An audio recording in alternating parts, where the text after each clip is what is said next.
Hi guys, welcome to another session of News in 30 minutes. Today let us look at some of the important issues on the 30th of October 2023.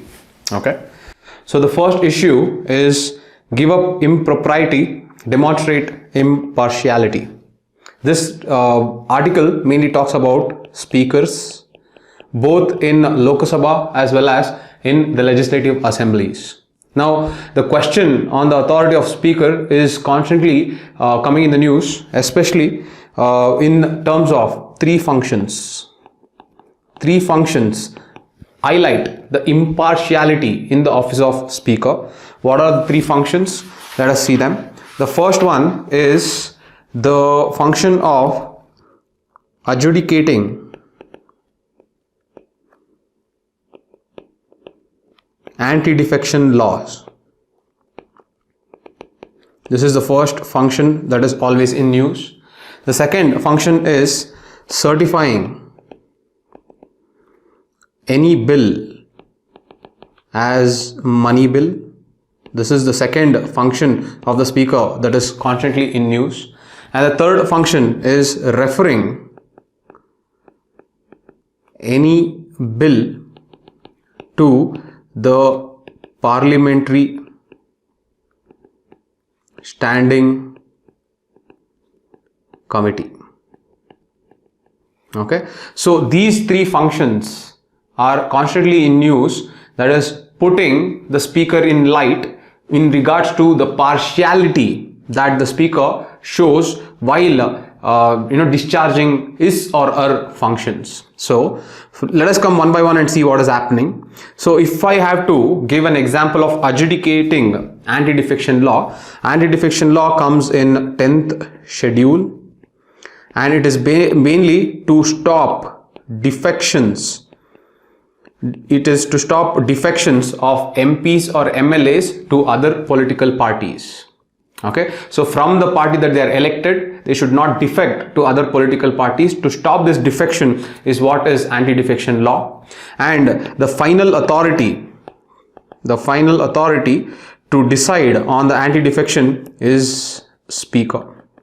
Okay, this is introduced in the 52nd amendment to the constitution, where speaker is given a constitutional right to adjudicate, and speaker is the final authority when it comes to anti-defection law. However, there are a lot of instances where the defection petitions are still lying within the assembly. There is delay in adjudication that is done by the speaker, and some disqualifications are done purposely to favor the ruling party. These are few things that are constantly questioning the partiality of the speaker. So let me give you a case of Speaker of Maharashtra. Okay, what is the case of Speaker of Maharashtra? The disqualification petition. The disqualification petition in the Maharashtra Assembly. That disqualification petition has been lying for more than 1 year. No action has been taken against it. Even the Supreme Court has given directions for the speaker to take action on this disqualification petition as soon as possible. However, no action has been taken still, and this shows the partiality of the speaker and the bias that the role of the speaker can play if that speaker is partial. Okay, so this is one critical role that highlights the partiality of the speaker, and it will demean or it will degrade the office which is held at highest standard, especially in the Indian Constitution. Okay, so this is one. The second is certifying any bill as money bill. Now, usually at the center, the union government uses this strategy to circumvent the Rajya Sabha and its investigation on the bill. So to circumvent Rajya Sabha, they can certify any bill as money bill. In that way, Rajya Sabha loses its power to amend anything within the bill. The only thing that they can do is recommendatory. They cannot delay the bill, and this is one way to circumvent the powers of Rajya Sabha. A very good example is the electoral bond scheme. The electoral bond scheme was introduced via a finance bill, and this finance bill was certified as money bill. See, so this is another case which highlights the function of the speaker being partial. Okay, so that is the second function. The third is referring any bill to the parliamentary standing committee. Okay, so in the last one decade, okay, that is if you go from 2023 to 2012, in the last one decade, only 25% of the total bill passed are referred to the parliamentary standing committee.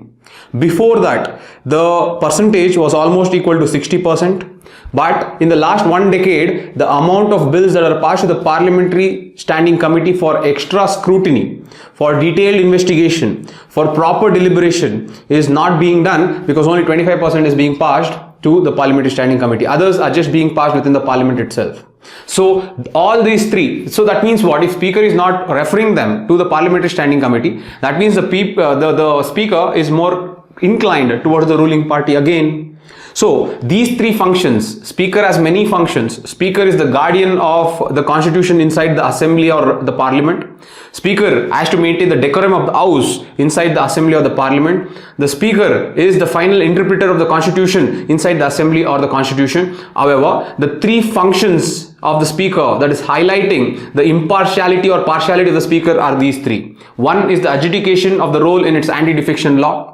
As I told you, the example of Maharashtra and the case of Maharashtra speaker. The second is the referral of bills to parliamentary standing committees, which has reduced drastically from 60% to 25% in the last decade. And the third is the certifying of the bill as money bill.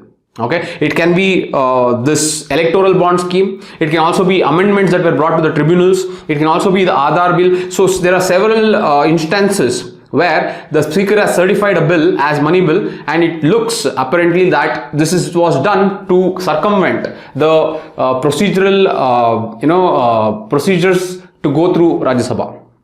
Okay, so this is these are the three things. So in this article, the author tells that speaker, because of the high constitutional office of the speaker in the Indian Constitution, the speaker should be impartial.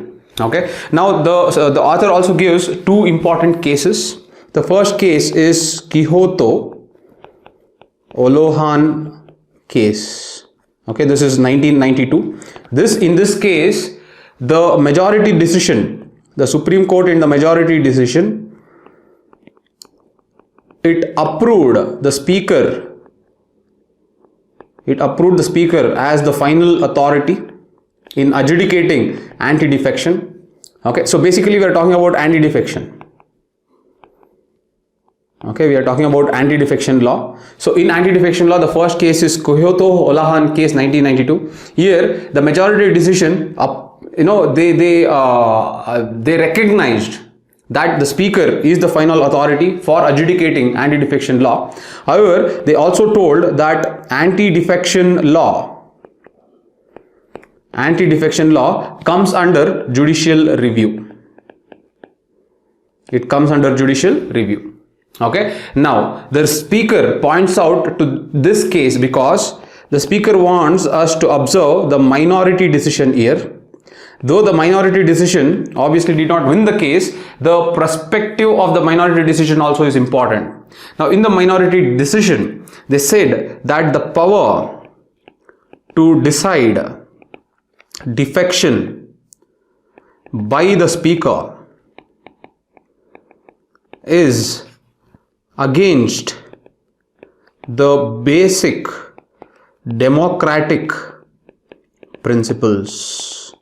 Are seeing this? So this was the minority decision in Kyoto Olohan case. Though the majority decision was accepting speaker as the final authority, the minority decision did tell that it was violating the basic principles of democracy. Okay. However, this was just a minority decision, so it didn't matter. So the next case that the speaker highlights is Kisham Meghachandra Singh versus the Honorable Speaker of Manipur, case of 2020. Okay, it is Keshav Meghachandra Singh versus Honorable Speaker of Manipur, case 2020. Here, the Supreme Court says that the Parliament should amend. The Parliament should amend the anti-defection law, and the powers of adjudication should be given to an independent tribunal. Okay, this was the suggestion or a recommendation. It was given by the Supreme Court. It was not a judgment. It was just a recommendation. However, the Supreme Court also recognized the partiality of the Speaker, and hence the Supreme Court said that the Parliament should amend so that the power to adjudicate any type of defection must be given to an independent tribunal. Okay, so these are the two important cases, especially with respect to anti-defection law. It points out to the necessity of an impartial office, speaker or otherwise, who are needed to adjudicate issues in defections. If people have to improve, or if there has to be a step to improve faith in our parliamentary democracy, then this is a very, very critical step, especially the office of the speaker, which is widely visible to the public and in public eyes. So making the office of the speaker impartial is very important, job of the legislature as well as the parliament.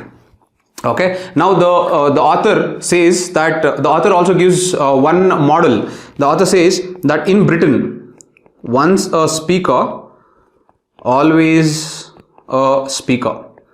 If you can recollect, this was actually once asked in GS2 paper. What do you mean by once a speaker, always a speaker? Let me just explain what this means. So this is a UK or a Britain model. Okay, it's a Britain model of functioning in the parliament. In the Britain model, once any member of the House, the House of Commons, once any member of the House of Commons is elected as a speaker, then this speaker will resign from the political party. Okay, so this is one. So this part everyone understands. The next part is not there in many books, so please pay attention. So once the member from the House of Commons gets elected as a speaker, that member, he or she, will resign from the political party. Then they will make sure that they carry out the office of the speaker in a very impartial manner. Okay, so once the tenure of that particular speaker is done, then that particular speaker will go back to the constituency for election. And this time the speaker, once they go back to the election for their constituency, they are going to seek votes, or the speaker will seek re-election to become speaker again. Okay, let me tell you, the speaker will not go via the political party. The speaker will not represent the political party. When the speaker is done with the tenure, the speaker will go back to the constituency and will try to contest election to get re-elected as a speaker. So if that person gets re-elected, the person by default becomes a speaker, and that he or she as a person will not represent the political party. That is why once a speaker is always a speaker in the Britain model of parliamentary democracy. Okay, so this is what the author says can be a way out, and the author also highlights a very interesting thing. The author says in our 10th schedule, the 10th schedule talks about the anti-defection law. In our 10th schedule, there is a provision for the speaker to resign from the political party, but till now no speaker has done it yet. However, what you should realize is there is a provision for the speaker to resign from the political party. Okay, so if this can be done, if someone can set a precedent of doing this, okay, then it would again reinvigorate the office of speaker and improve the faith of the people, especially in the parliament as well as the legislative assembly. Okay, so this is the overall article. This is a very, very pertinent topic both in prelims and mains. The questions can keep coming both in prelims and mains of GS2. So speaker, three functions are in use constantly. The first function is anti-defection law, the second is certifying it as a money bill, and the third is referring bills to parliamentary standing committees. Knowing about parliamentary standing committees is also very important. So this is the overall essence of this article, and I hope you learned about the functioning of the speaker and what needs to be done to make sure that the office is impartial. Okay, so with that, let's go to the next issue. The next issue is a very interesting issue where the government is preparing to release Vision India 2047 document. Okay, what you should realize is, look at this carefully, the focus is on making India a developed nation by 2047 and ensuring that the country doesn't slip into middle income trap. Okay, you have to understand two things here. One, we have to make sure that India becomes a developed nation by 2047. This is important, and in this endeavor from 2023 to 2047, we do not want to get stuck in a concept called middle income trap. Okay, so there are two concepts here. Okay, now let me just tell you what is this middle income trap. Okay, a very good example is Argentina. Argentina is a very good example of what is a middle income trap. Okay, now before I exactly get to that middle income trap, let me just tell you what developed nation that India aspires for. So according to this vision document, the developed nation that India achieves to be is nothing but a $30 trillion economy. It's a $30 trillion economy, and the per capita GDP to be achieved is $20,000. Okay, so these two parameters is what we need to achieve by 2047, which shows that India becomes a developed nation. Now the Vision India 2047 also gives us the checkpoints or milestones.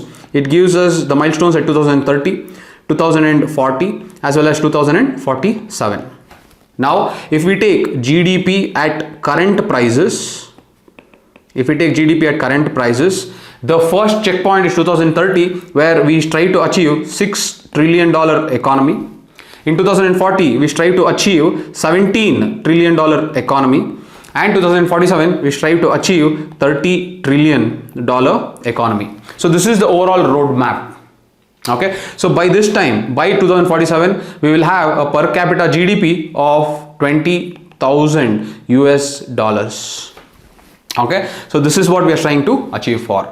Now, why is this vision document important? The vision document is important because we don't get stuck in something called middle income trap.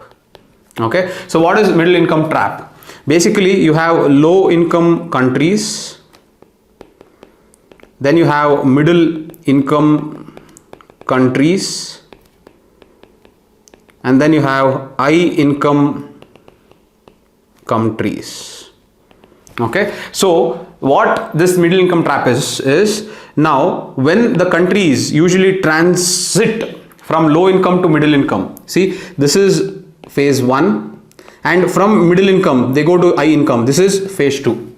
Okay, so in the first phase where the transition is from low to middle, this happens at a very fast pace or very fast rate. Okay, the rate is very fast. The transition from low income to middle income happens very fast. But if we go to phase 2, from middle to high, this phase is very slow. Okay, and this very slow pace, sometimes it stagnates, the growth stagnates, and the countries are stuck as middle income countries. This stagnancy of growth when the country achieves middle income status is known as middle income trap. Now, why does this occur? It can occur for several reasons. The first reason can be, if you take WTO will give special privileges.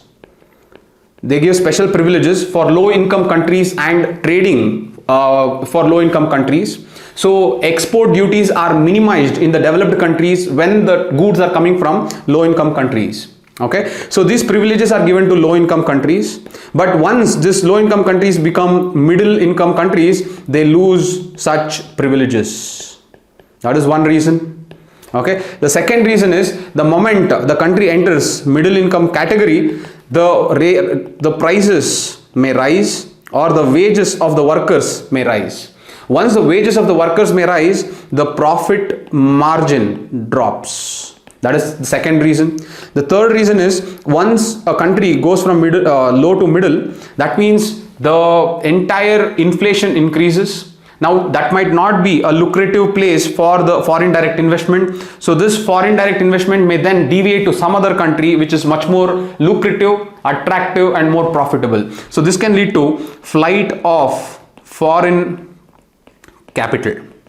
Okay, the next is this low income countries usually will see FIIs. Okay, FIIs are very volatile. So once the low income countries move into middle income countries, they can see this FIIs moving into some other continents where the profit margins may be even more higher.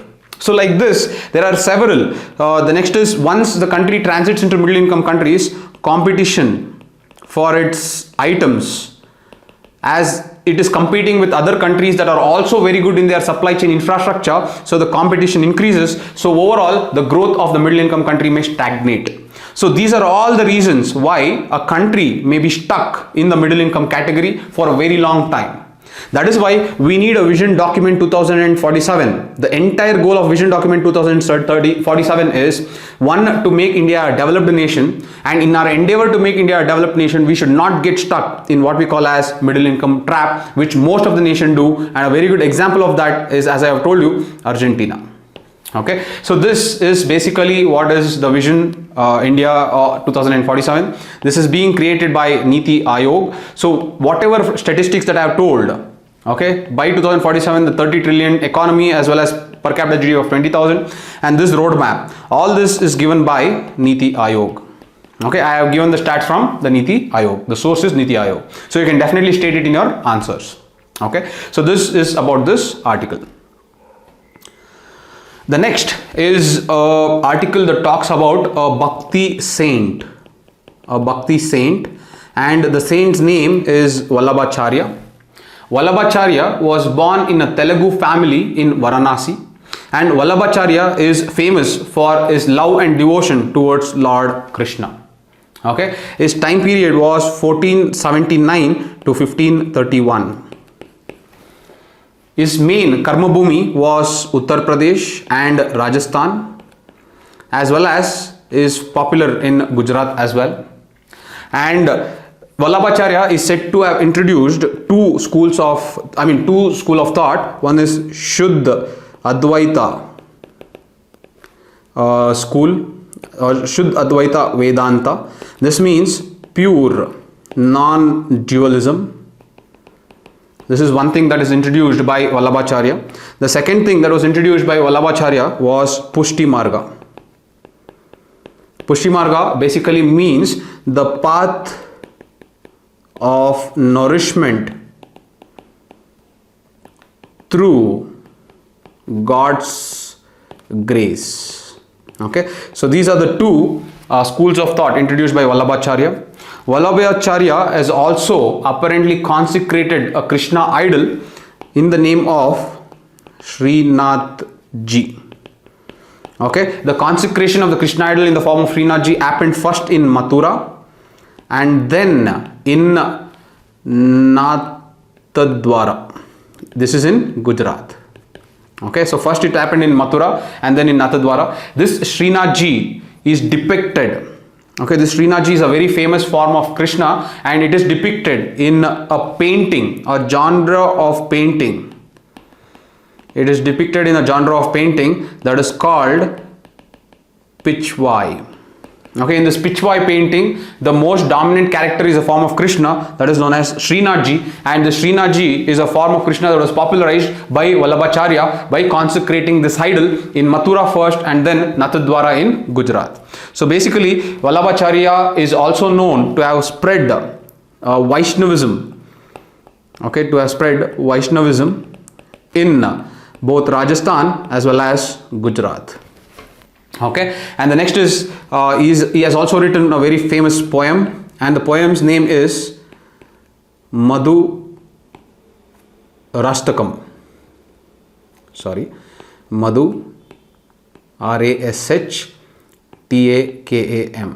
This is the famous poem that is composed by Vallabhacharya. So these are some of the informations that you should collect from prelims point of view. Even in mains they are asking, for example, if you remember in mains they had asked about Chaitanya Mahaprabhu, correct? So it was something to do with the centenary of the birth centenary of Chaitanya Mahaprabhu, or 400 or 500th anniversary of Chaitanya Mahaprabhu. So whenever such things come, you have to always collect information about them. For example, in our yesterday, our Prime Minister's Man Ki Baat, Prime Minister laid emphasis, more and more emphasis on the 525th anniversary of Mirabai. Okay, so if the Prime Minister is emphasizing so much on Mirabai, then it is pertinent on you as an aspirant who want to get into the government service to know in and out about Mirabai. Questions can come both in prelims and mains regarding Mirabai. Okay, for example, once there was a celebration about a musician called Tyagaraj. Right, so the questions came on this particular, is a Carnatic musician, a very famous one in Tamil Nadu. So the question came on this. So the point is, whenever there is a birth centenary or some anniversary that is celebrated on a particular saint, musician or any cultural personality, it is always pertinent for you to collect the data and keep, because questions will definitely come on them either in prelims or definitely in mains. So Vallabhacharya is again an important personality as a Bhakti saint. So these are the informations that you should know. However, one assignment that I would like to give you is try to collect as much data as possible on Mirabai, because we are celebrating the 525th anniversary of Mirabai. Okay, so that is about this article. The next article talks about army to induct women Agniveers soon. Their induction as soldiers will take place into services followed by a combat support arms. So however, the rules are yet to be made, but this is just a prospective statement that women will also be put under the Agniveer scheme. Okay, now this article as such is not important, but what is important is you need to have a very good understanding of what is Agniveer scheme. As you know, Agniveer scheme is constantly making news. The reason is recently one Agniveer died in Siachen. Okay, and this death was widely criticized. So this Agniveer scheme is making a lot of news, so you should have a good clarity of what this Agniveer scheme is. Basically, it is an induction into the army.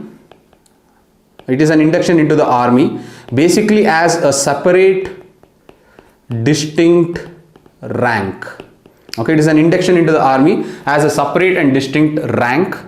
Okay, they are different. Why am I telling a separate, distinct rank? Because they are different from the existing rank of armed forces. Okay, they are different from the existing rank of the armed forces. So be careful.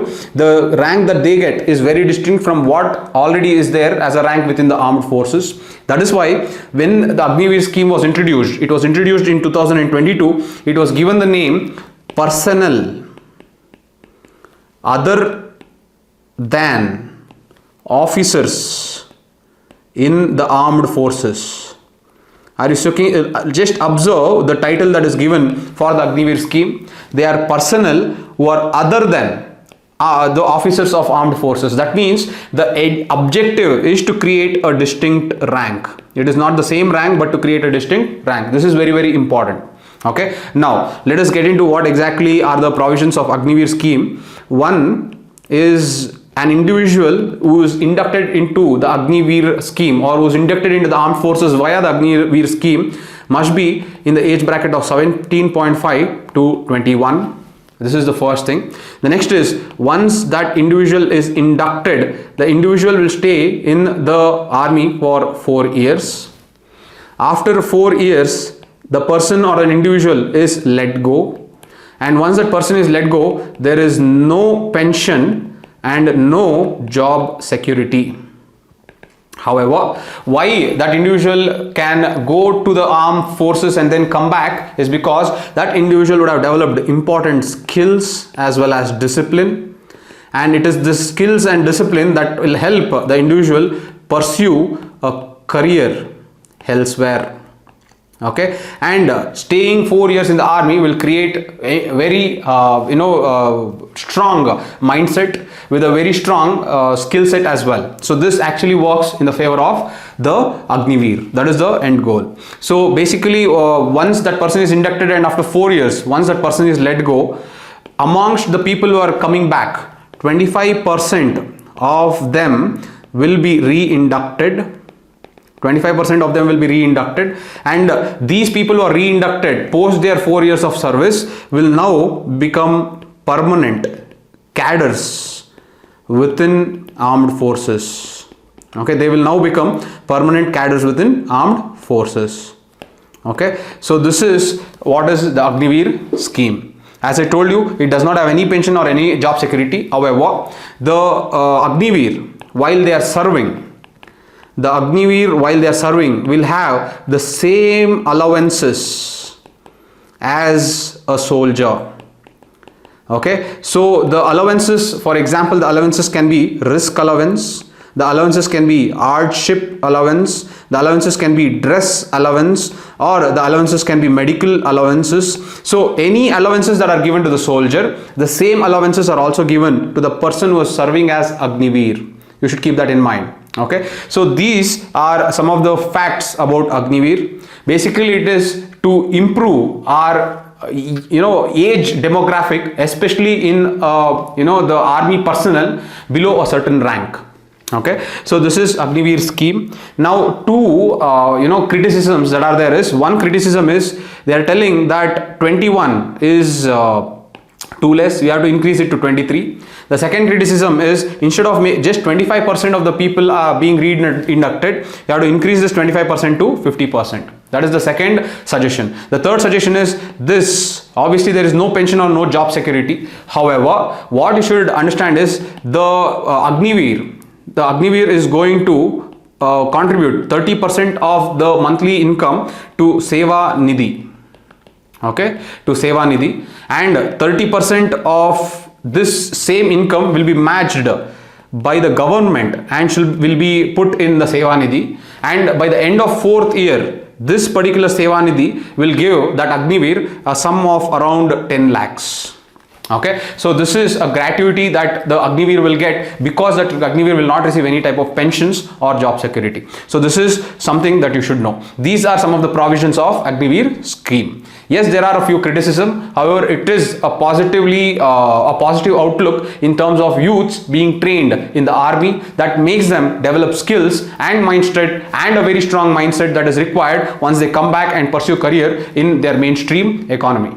Okay, so these are some of the important issues of today. I hope it was helpful and I hope you got clarity. Okay, I'll see you tomorrow, guys. If you like this video, please like, share and subscribe. I'll see you tomorrow. Bye.